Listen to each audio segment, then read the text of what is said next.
I scaled this Shopify store right here to $53,387 per month in revenue from scratch, and I was able to do it just with Google Ads alone. So let's first start by understanding exactly what this e-commerce brand is and what it sells. So this is actually a mid-ticket store that's in the flower niche. It sells specific types of grains, it sells specific types of flowers, and because of that, the average order value is roughly $110 at any given time. But let's go ahead and go on over to Google Analytics to go over some of the results that this brand has been seeing ever since we launched Google Ads for it. We began working with this brand in the middle of August, specifically around August 10th, and the first day this brand started spending any type of money was on August 26th. This is the exact time when this brand really started to scale upwards in terms of revenue. I mean, it's clearly visible how the revenue went from barely having $3,000, $4,000, $5,000 weeks to now having over $20,000 and recently almost $30,000 in a single week in terms of revenue. Now, the interesting thing about this e-commerce brand is it's not a brand that just relies on Google Ads alone, because now if we go on over to acquisition and user acquisition and set just one filter, which is traffic source and session source, we can understand that there's multiple different traffic sources where this brand gets sales and traffic from, including things like organic Google or including things like direct, which essentially means Facebook ads. But that's not the only ones, because there's also things like Bing ads going on in the background. There's a blog page and a blog section, which a lot of traffic and organic traffic and sales comes from, and also finally Yahoo and just the organic searches in general. But very powerful brand, and the types of products it sells again varies from certain flower related products, specific types of flowers. So if you just do a quick search on Google for flower, these are some of the brand's main competitors. Let's first understand how we approach the landing page for this kind of brand, how we approach the feed itself and the entire foundation. One of the first things we always do with any brand, regardless of whether it's a mid-ticket store, high ticket, or low ticket, is we start with a landing page analysis of competitors. And the best way to do this is by just searching up the main keyword for the product you sell or one of your best-selling products, and then just looking up the competitors that are ranking in the top 5 or top 10. What we noticed is that brands in this niche had a very unique style for how they were laying out their pages. Instead of having a normal kind of trajectory, instead of having a normal landing page where the product image was on the left-hand side, the titles, add to cart buttons, and so on and so forth was on the right hand side, some of these brands had that switched, which I thought was very interesting. But on the other hand, there were also brands like this one, which is the big competitor in this niche, that had just a very basic, very straightforward setup, where on the left hand side it was just the product followed by a description in the middle, and then on the right hand side it was just the add to cart button. And same thing for this one, which was more of a Shopify focus layout and just a Shopify focused landing page. But from this, what we essentially understood is that standing out of the crowd is super essential here, not just with the overall product images, titles, and so on and so forth, but with the actual landing page as well. And this meant doing things that most normal brands don't do. So what we did is we essentially started by having the brand focus on having a style which was between this style right here, where things were on the left hand side, but also this one where the description was in the middle and then the add to cart was on the right, and it essentially followed you no matter where you scrolled. So with that, we kind of got to work and laid out a product page very similar to this.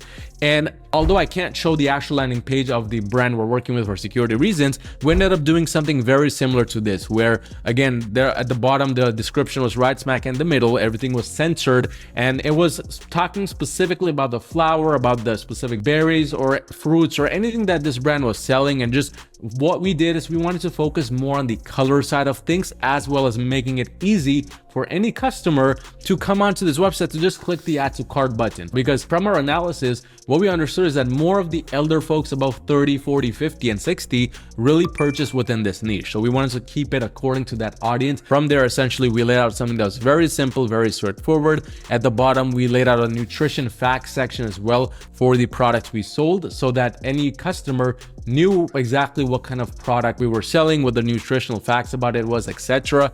And then at the very bottom, there were upsells, downsells, and reviews at the event. So once all of those things were done, we got into the actual ad strategy. Now, first things first, when we were taking a look at the account itself, we understood that there were a handful of products in here that needed to be shown, only about 37 products. So what we did from the beginning is we started with Performance Max, and for majority of the brands that are at least new, we start with standard shopping. But in this case, we started with PMax because, again, we took a lot of time really helping the brand owners redo their landing pages. And then from there, we started working on things like the product feed itself to ensure the product feed had one of the three things. Number one, a product image, which was standing out of the crowd and not just some plain white background image showing the product itself.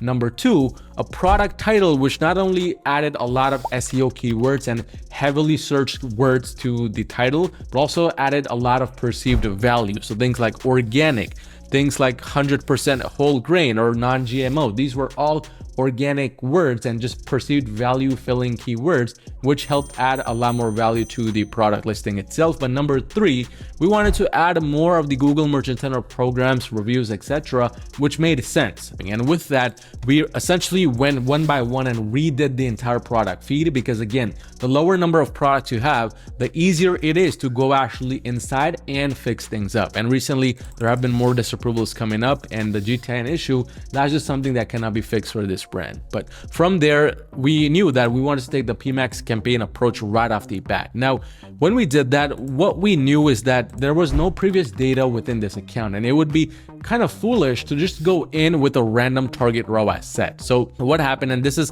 something that recently was set by the brand owner itself, because we are no longer working with the brand owner as they have decided to take things in-house.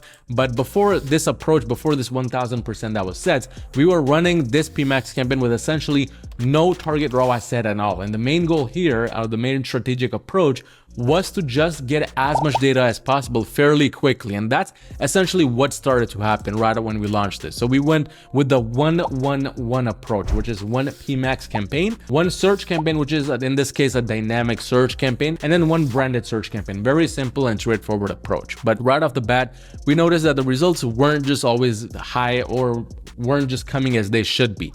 But after about a few days of just letting the campaigns run, we did start to see that the results were really starting to ramp up. Like, for example, on this day on September 2nd, which was only a few days after running the campaigns, we were spending about $200 to make back over $1,500, which was already a very good number. Now, when all these things were set and done and the results were starting to come in, we didn't just go in and optimize right off the bat, but we rather let the campaigns run for about 7 to 14 days. And during this time period is when we started to go in and started to basically look into the products, see what was working, see what was not working, and basically try to exclude certain things out, try to optimize the product feed further by looking at the inside section, so on and so forth. But during this time, we were now transitioning from the testing phase into the profitability and scaling phase, because right off the bat, things were looking very good for this brand. So here, essentially, we wanted to keep the campaigns very simplified and the data within a few campaigns only. And what we did is we started pumping up the budgets here, going from $100 a day, $200 a day to $300, $350, so on and so forth, and just doing something called vertical scaling, which is essentially all that we did here. But the overall outlook long-term for this brand is a very good one, because if we go back now to Google Analytics and just, again, look in the last 90 days, things have been ramping up fairly quickly within the past few days, and these are some of the biggest kind of increases in revenue this brand has ever faced. I mean, just compared to the previous 90 days and the last 90 days, the revenue is up 145%, number of conversions is up 280%, and these are all great numbers for this brand. And continuing the vertical scaling approach is what's going to take it to the next level. But again, if you're doing $40,000 or more per month in revenue, you need just a little bit of extra help scaling your brand to the next level. Go on my website at yourmarketing.com and schedule a free call with me to see how we can essentially work together and make that happen. But check out this video right here on my 5 best Performance Max campaign strategies, which combined with this overall approach that we just discussed here can help you take your brand to the next level.